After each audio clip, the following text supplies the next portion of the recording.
दुर्जनपुर नाम के एक राज्य में माधो नाम का एक गरीब आदमी रहता था।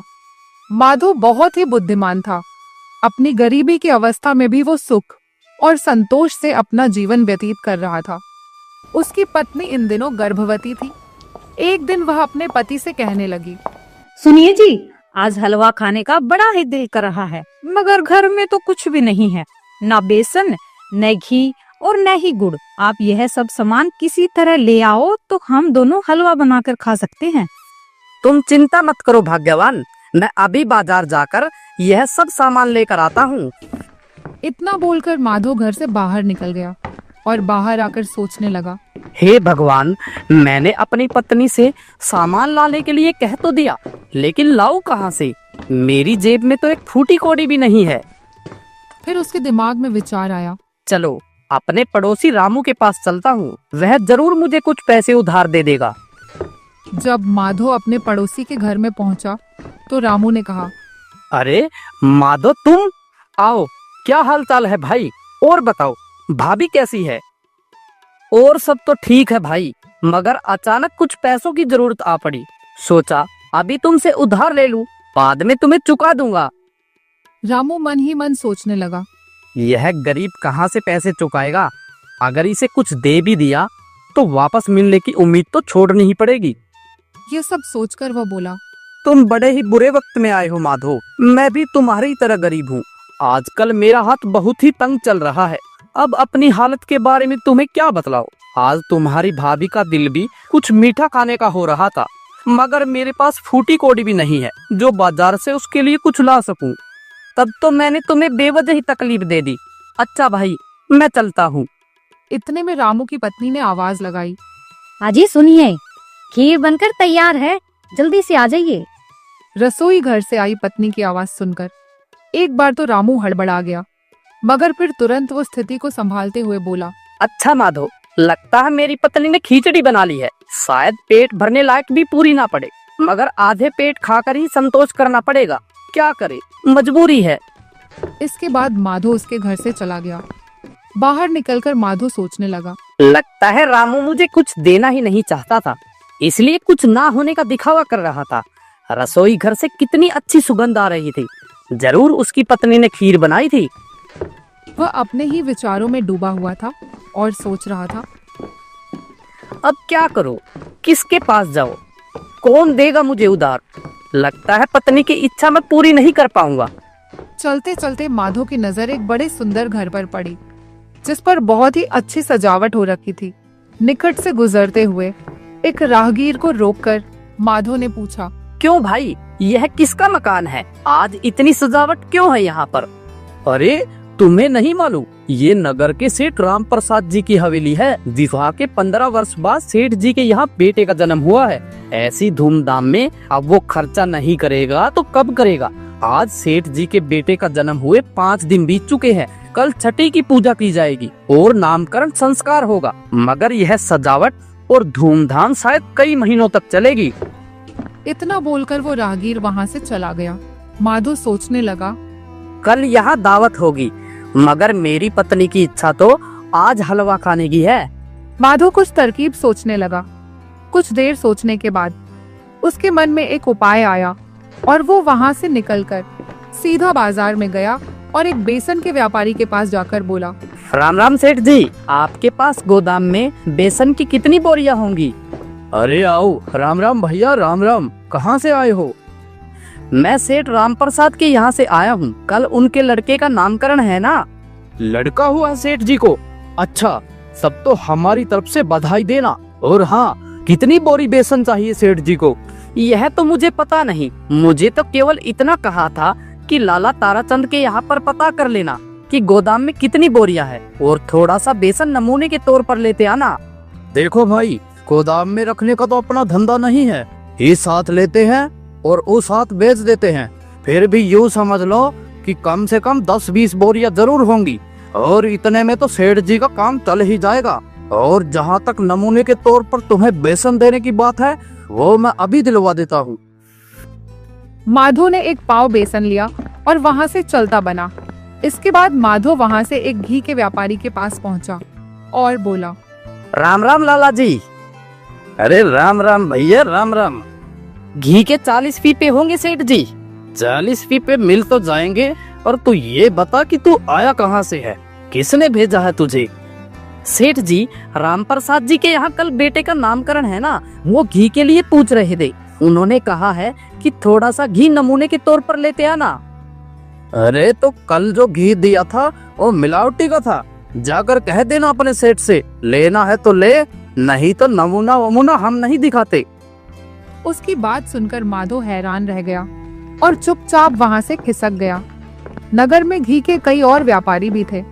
माधो एक दूसरे घी के व्यापारी के पास पहुंचा और उससे वही बातें बोल दी। उसकी बातें सुनकर सेठ कहने लगा, अरे सेठ राम प्रसाद ने हमें याद किया, यह तो हमारे धन्य भाग है। तुम चिंता ना करो, नमूने के तौर पर घी मैं अभी तुम्हें दे देता हूँ। और फिर सेठ ने एक बर्तन में माधो को नमूने के तौर पर थोड़ा सा घी दे दिया। माधो बड़ा ही खुश होकर वहां से घी लेकर चलता बना। इसके बाद माधो एक गुड़ के व्यापारी के पास गया और उसे भी यही बात कही। उस सेठ ने फटाफट बड़ी ही खुशी से एक पाव गुड़ माधो को देते हुए कहा, अरे तो जल्दी कर, ये ले चोखा गुड़ है, और जल्दी लौट कर बता कि गुड़ की कितनी बोरियां चाहिए। माधो गुड़ लेकर वहां से चलता बना। अब हलवा बनाने का सारा सामान उसके पास इकट्ठा हो चुका था। वह शाम के समय अपने घर पहुंचा और अपनी पत्नी को सारा सामान दे दिया। उसकी पत्नी बोली, अरे आप तो सारा सामान ले आई, मैं तो सोच रही थी कि आज मेरे दिल की बात दिल में ही रह जाएगी। चलिए मैं फटाफट हलवा बना देती हूँ। उसकी पत्नी ने झटपट हलवा बनाकर तैयार कर दिया।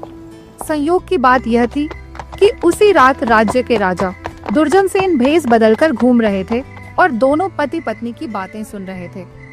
अंदर माधो अपनी पत्नी से कह रहा था, सुनो भाग्यवान, तुमने हलवा तैयार तो कर दिया, मगर हम इसे अभी नहीं खाएंगे। वो अपना पड़ोसी है ना रामू, तेरी इच्छा पूरी करने के लिए मैं उससे कुछ पैसे उधार मांगने गया था, तो वह कह रहा था कि उसकी पत्नी की इच्छा भी हलवा खाने की है। अगर वह इस वक्त यहाँ पर आ गया तो हमें ना चाहते हुए भी हलवे में से कुछ हिस्सा उसे और उसकी पत्नी को देना पड़ेगा, फिर हमारे हिस्से में क्या आएगा? हे राम, फिर तो हम दिया बाती जलाए बिना ही अंधेरे में बैठकर हलवा खा लेंगे। दोनों पति पत्नी ने ऐसा ही किया। वो दोनों अंधेरे में ही बैठकर हलवे का आनंद लेने लगे। उसी समय राजा भी घर के अंदर दाखिल हो गया और अंधेरे का फायदा उठाकर उनके साथ बैठकर हलवा खाने लगा। दोनों पति पत्नी इस बात से अनजान थे कि कोई तीसरा आदमी भी उनके साथ बैठकर हलवा खा रहा है। राजा के आ जाने से हलवा कुछ जल्दी ही खत्म हो गया। इस पर माधो और उसकी पत्नी दोनों को बड़ा ही आश्चर्य हुआ। माधो ने अपनी पत्नी को कहा, अरे हलवा इतनी जल्दी खत्म हो गया। उसकी पत्नी ने तुरंत दिया जला दिया। तभी माधो ने देखा कि वहाँ पर तीसरा व्यक्ति भी मौजूद था, जिसे देखकर वह हैरान रह गया। तुम कौन हो भाई? मैं तुम्हारा मेहमान हूँ। हलवा तुमने बहुत ही अच्छा बनाया है, ये मेरी तरफ से उपहार समझकर रख लो। नहीं भाई, अभी तुमने खुद ही कहा कि तुम हमारे मेहमान हो और मेहमानों को कुछ खिलाने के लिए कोई कीमत नहीं लेते। बस दुख इस बात का है कि तुमने चुपचाप हलवा खा लिया, जिससे मेरी पत्नी के लिए वो कम पड़ गया। मैंने बड़े ही मुश्किल से कुछ न कुछ उपाय करके हलवे का सामान इकट्ठा किया था। उसकी बात सुनकर राजा को आश्चर्य हुआ और कहने लगा, अच्छा जरा बताओ तो कि तुम किस प्रकार से यह सामान लेकर आए थे? राजा के प्रश्न के उत्तर में माधो ने बिना झूठ बोले एक एक बात सच सच बताई कि कैसे उसने बेसन, घी और गुड़ का इंतजाम किया था। भाई अब सारा सामान खत्म हो गया, अब और हलवा नहीं बनाया जा सकता। मुझे माफ करना मित्र, मैं मजाक में तुम पति पत्नी की इच्छा में बाधक बन गया। अब तुम मुझसे ये स्वर्ण मुद्रा भी नहीं ले रही, किंतु मैंने तुम्हें मित्र कहा है, इसलिए मेरी एक बात मानो। कल सुबह तुम महाराजा दुर्जन सेन के दरबार में जाना, वो अवश्य ही तुम्हारी कोई न कोई सहायता करेंगी। इतना कहकर राजा दुर्जन सेन वहाँ से चले गए। महल में आकर उन्होंने अपने एक पहरेदार को आदेश दिया, कल एक गरीब आदमी महल में आएगा जिसका नाम माधव है।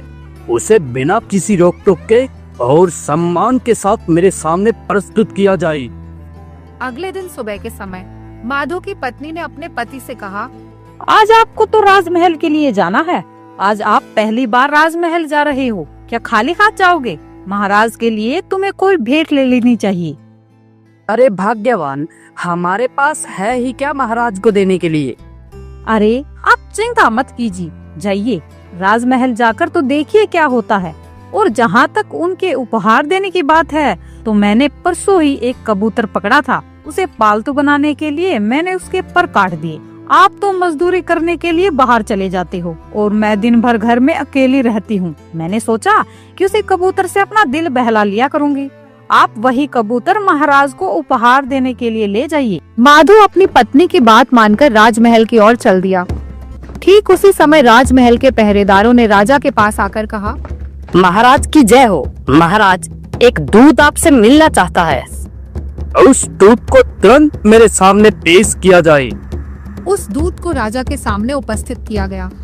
महाराज की जय हो। मैं बहादुरगढ़ के राजा का राजदूत हूँ। हमारे महाराज ने आपके लिए एक पैगाम भेजा है। क्या पैगाम भेजा है राजदूत? हमें बताओ। महाराज, यह पैगाम सांकेतिक है जो आपको समझना होगा और फिर इसका उत्तर देना होगा।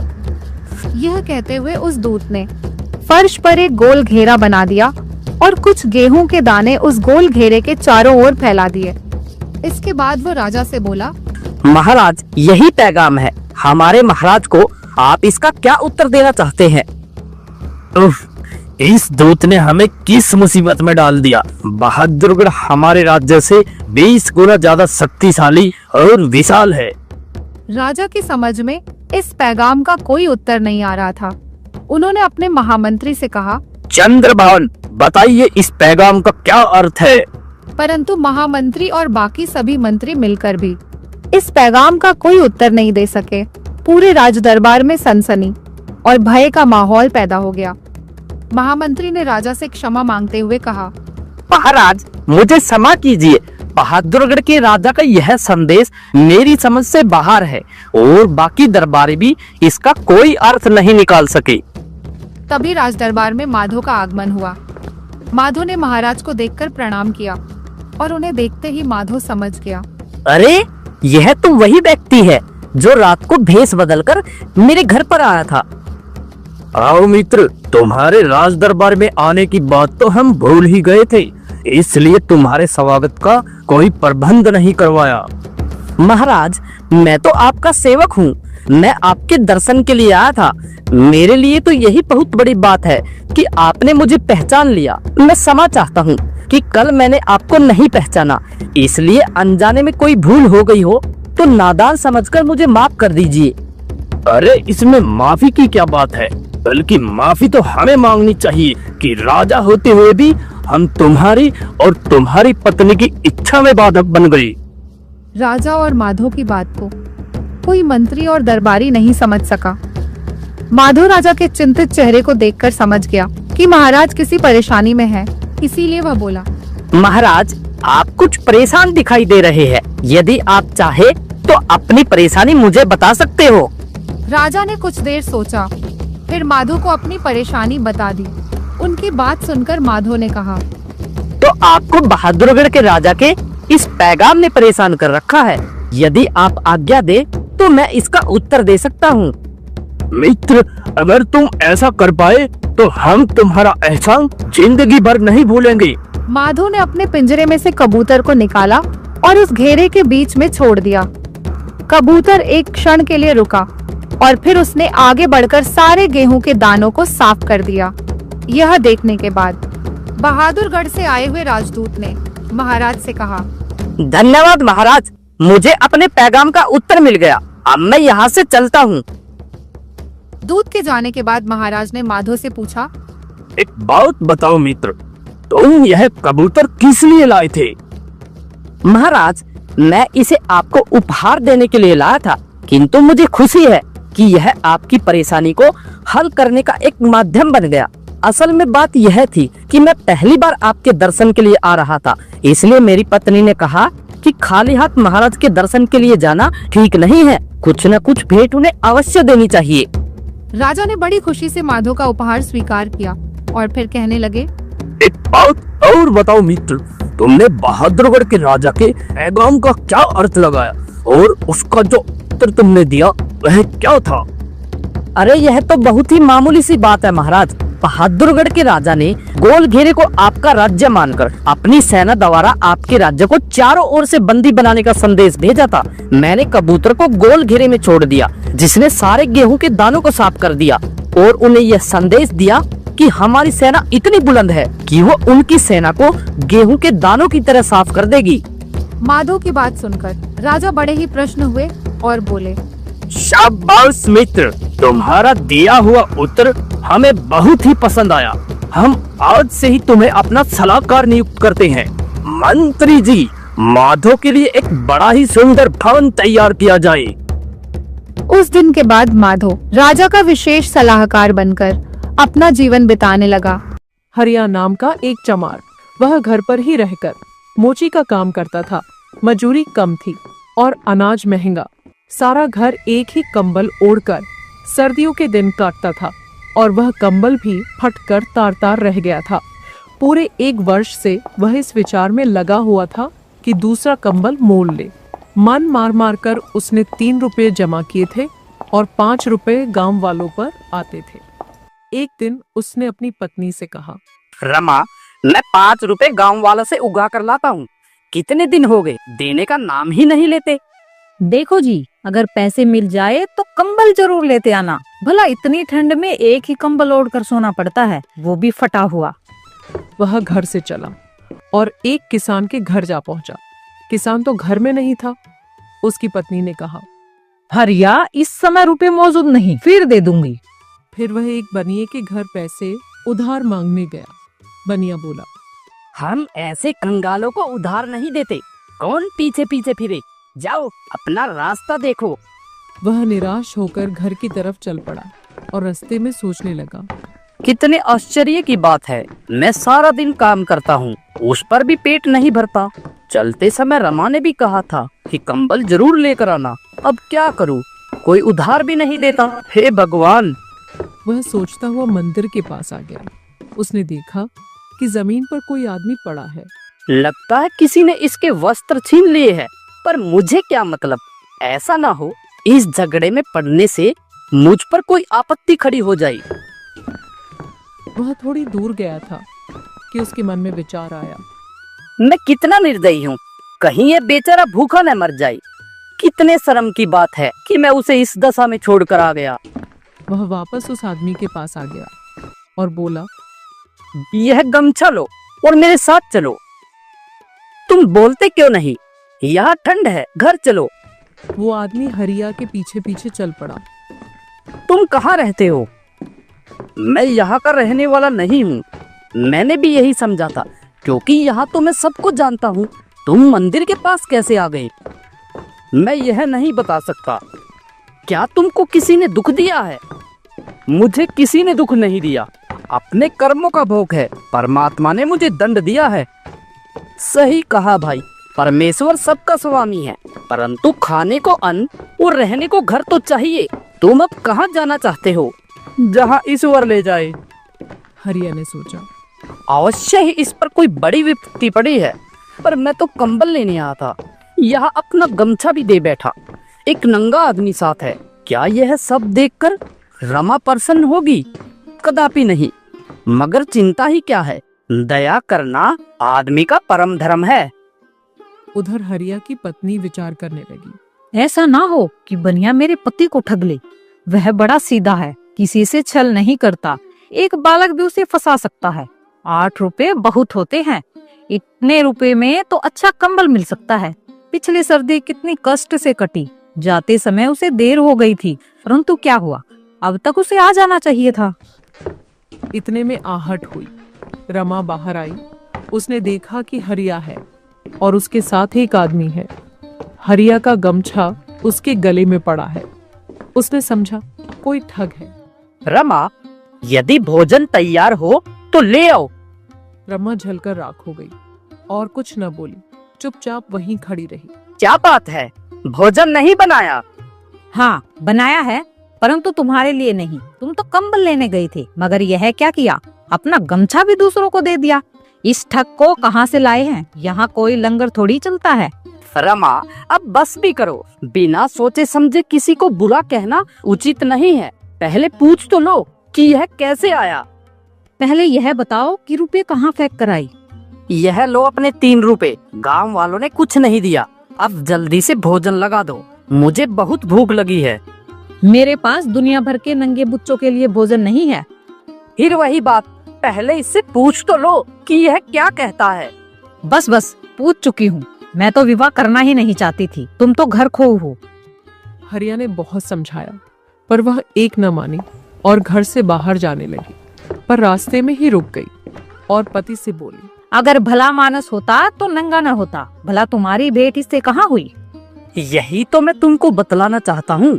यह गांव के बाहर मंदिर के पास नंगा बैठा था। भला विचार तो कर, यह मौसम बाहर नंगा बैठने का है। वो तो मैं पहुँच गया, नहीं तो क्या जाने यह मरता या जीता। हम क्या जानते हैं कि इस पर क्या विपत्ति पड़ी है। मैं अपना गमछा पहनाकर इसे यहाँ ले आया। देखो रमा, क्रोध मत करो, क्रोध पाप का मूल है। एक दिन हम सबको यह संसार छोड़कर जाना है। रमा कुछ कहना चाहती थी पर उस आदमी को देखकर चुप हो गई। वह आंखें बंद करके घुटनों पर हाथ रखे मौन धारण के स्थिर बैठा था। रमा ने भोजन लाकर उसके सामने रख दिया और बोली, यह लीजिए, खाइए।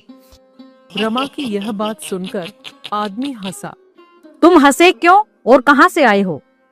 मैं यहाँ का रहने वाला नहीं हूँ। तो फिर मंदिर के पास किस प्रकार पहुँचे? कुछ नहीं बता सकता। क्या किसी ने तुम्हारा माल चुरा लिया? किसी ने नहीं, परमेश्वर ने मुझे दंड दिया है। क्या तुम वहाँ नंगे बैठे थे? हाँ, मैं ठंड के मारे कांप रहा था। हरिया ने मुझे देखकर दया की और अपना गमछा देकर मुझे यहाँ ले आया। तुमने तरस खाकर मुझे भोजन खिला दिया। भगवान तुम दोनों का भला करे। रात को जब रमा अपने पति के पास जाकर लेटी तो बातें करने लगी। सुनते हो? हाँ बोलो रमा। वह आदमी अच्छा मालूम होता है पर अपना पता क्यों नहीं बतलाता? क्या जानूं, कोई कारण होगा। अनाज तो खत्म हो गया, कल भोजन कहाँ से करेंगे? शायद पड़ोसी से मांगना पड़े। रमा, जिएंगे तो अनाज भी कहीं से मिल ही जाएगा। हम औरों को देते हैं पर हमको कोई नहीं देता। हरिया ने इसका कुछ उत्तर नहीं दिया और मुंह फेर कर सो गया। प्रातः काल हो गया। रमा पड़ोसिन से अनाज मांगने गई थी। अजनबी आदमी भूमि पर बैठा आकाश की ओर देख रहा था, परंतु उसका मुख अब प्रसन्न था। देखो भाई, पेट रोटी मांगता है और शरीर वस्त्र। आदमी को काम अवश्य करना चाहिए। तुम कोई काम जानते हो? मैं कोई काम नहीं जानता। भाई, अभ्यास बड़ी वस्तु है। आदमी चाहे तो सब कुछ सीख सकता है। मैं सीखने को तैयार हूँ, आप सिखा दीजिए। तुम्हारा नाम क्या है? जग्गू। देखो भाई जग्गू, यदि तुम अपना हाल सुनाना नहीं चाहते तो मत सुनाओ, परंतु कुछ काम अवश्य करो। जूते बनाना सीख लो और यहीं रहो। अच्छा ठीक है भाई, आप जैसा बोलोगे मैं वही करूँगा। हरिया ने जग्गू को सूत बांटना, उस पर मोम चढ़ाना, जूते सीलना आदि काम सिखाना शुरू कर दिया।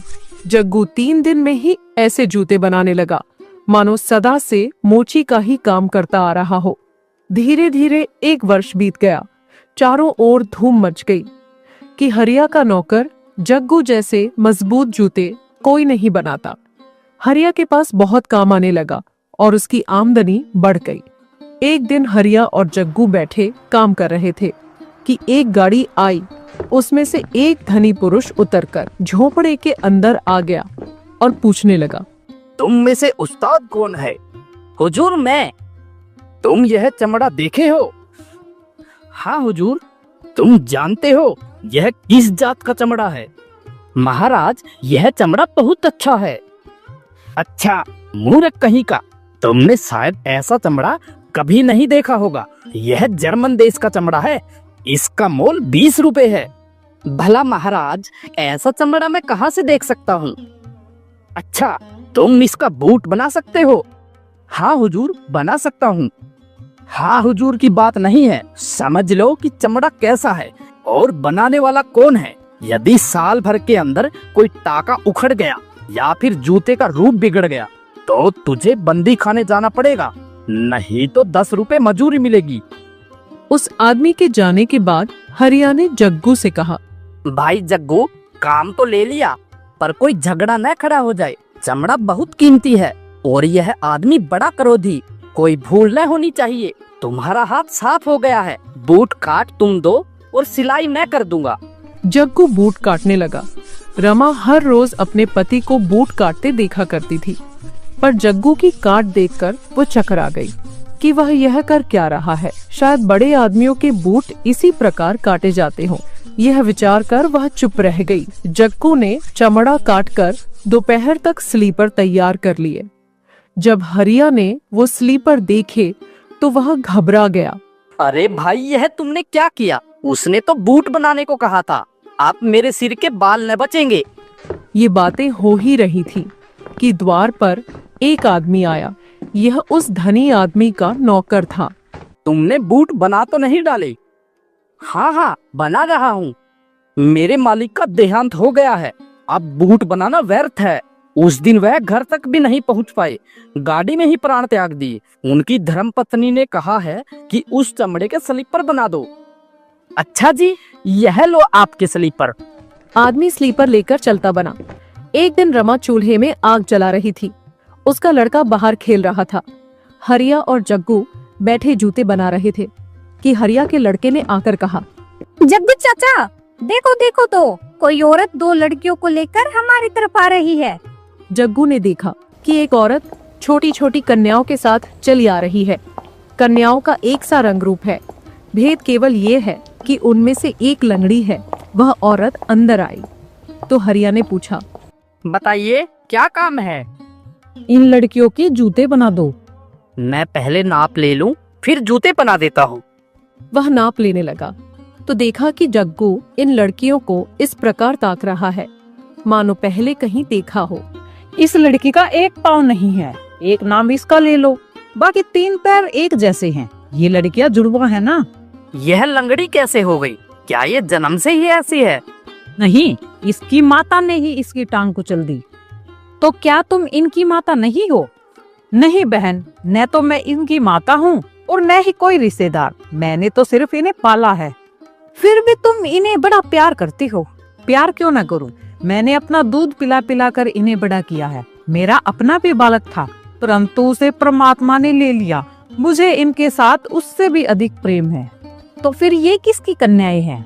6 वर्ष पहले इसके माता पिता का देहांत हो गया। पिता की मंगल के दिन मृत्यु हुई और माता की शुक्र को। पिता के मरने के 3 दिन पीछे ये पैदा हुई। इनके माँ बाप मेरे पड़ोसी थे। इनका पिता लकड़हारा था। जंगल में लकड़ियां काटते काटते वृक्ष के नीचे दबकर मर गया। उसी सप्ताह में इनका जन्म हुआ। जन्म होते ही माता भी चल बसी। दूसरे दिन जब मैं उससे मिलने गई तो देखा कि बेचारी मरी पड़ी है। मरते समय करवट लेते हुए इस कन्या की टांग उसके नीचे दब गई। उस समय मेरी गोद में 2 महीने का बालक था। वहाँ खड़े सब लोगों ने यही कहा कि जब तक कोई प्रबंध न हो तुम्हें इन्हें पालो। मैंने इन्हें संभाल लिया। उस समय परमात्मा की कृपा से मेरी छाती में इतना दूध था कि 3 बालकों को पिलाकर भी वह निकलता था। परंतु कुछ महीनों के बाद मेरा बालक मर गया और ये दोनों पल गई। हमारी दशा पहले से बहुत अच्छी है। मेरा पति एक बड़े कारखाने में नौकर है। मैं इन्हें प्यार न कैसे करूं? ये मेरे जीवन का आधार है। सच कहती हो बहन, आदमी माता पिता के बिना जी सकता है, परंतु ईश्वर के बिना नहीं। ये बातें हो रही थीं कि सारा झोंपड़ा प्रकाशित हो गया। सबने देखा कि जग्गू कोने में खड़ा हंस रहा है। औरत लड़कियों को लेकर बाहर चली गई। स्वामी, अब मेरे जाने का समय आ गया है। परमात्मा ने मुझ पर दया की। यदि कोई भूल चूक हुई हो तो मुझे क्षमा करना। मैं जान गया कि तुम साधारण मनुष्य नहीं हो। अब मैं तुम्हें नहीं रख सकता, न कुछ पूछ सकता। केवल यह बता दो कि जब मैं तुम्हें अपने घर लेकर आया तो तुम बहुत उदास थे। जब मेरी पत्नी ने तुम्हें भोजन दिया तुम हंसे। जब वह धनी आदमी बूट बनवाने आया तब तुम हंसे। आज लड़कियों के साथ औरत आई तब तुम हंसे। यह भेद क्या है? तुम्हारे मुख पर इतना तेज क्यों है? तेज का कारण तो यह है कि परमात्मा ने मुझ पर दया की। मैं अपने कर्मों का फल भोग चुका हूँ। ईश्वर ने 3 बातों को समझने के लिए मुझे इस मृत्यु लोक में भेजा था। मैं तीनों बातें समझ गया, इसलिए मैं 3 बार हंसा। परमेश्वर ने यह दंड तुम्हें क्यों दिया था? वे 3 बातें कौन सी है, जरा हमें भी बतलाओ। मैंने भगवान की आज्ञा नहीं मानी थी, इसलिए मुझे यह दंड मिला था। मैं देवता हूँ। एक समय भगवान ने मुझे एक औरत की जान लेने के लिए मृत्युलोक में भेजा। मैं जाकर देखता हूँ कि औरत अति दुर्बल है और भूमि पर पड़ी है। उसके पास तुरंत की जन्मी 2 जुड़वा कन्याएं रो रही है। मुझे यमराज का दूत जानकर वह बोली कि मेरा पति वृक्ष के नीचे दबकर मर गया है, मेरी जान न निकाल। मुझे उसकी बातों पर दया आ गई। मैंने यमराज के पास आकर निवेदन किया कि महाराज, मुझे औरत की बातें सुनकर दया आ गई। उसकी जुड़वा कन्याओं को पालने वाला कोई नहीं है। यमराज ने मुझसे कहा कि जाओ, अभी उसकी जान निकाल लो, और जब तक ये 3 बातें न जान लो कि मनुष्य में क्या रहता है, मनुष्य को क्या नहीं मिलता, मनुष्य का जीवन आधार क्या है, तब तक तुम स्वर्गलोक में न आना। मैंने मृत्युलोक में आकर उस औरत की जान निकाल ली। मरते समय करवट लेते हुए उसने एक लड़की की टांग कुचल दी। मैं स्वर्गलोक की तरफ चला, परंतु उसी समय तूफान आ गया और मेरे पंख उखड़ गए और मैं मंदिर के पास आकर गिर गया। जब तक मैंने मनुष्य का शरीर धारण नहीं किया था, तब तक मैं सर्दी, गर्मी, भूख, प्यास का कष्ट नहीं जानता था। परंतु मृत्युलोक में आने पर पता चला कि दुख क्या वस्तु है। जब तुम मुझे घर लाए तो रमा का चेहरा गुस्से से लाल था, परंतु जब वह दयालु होकर भोजन लाई तो उसके मुख की कठोरता जा चुकी थी। तब मैंने समझा कि मनुष्य में प्रेम है, इसलिए मैं पहली बार हंसा। उसके कुछ वर्ष बाद वह धनी मनुष्य बूट बनवाने आया।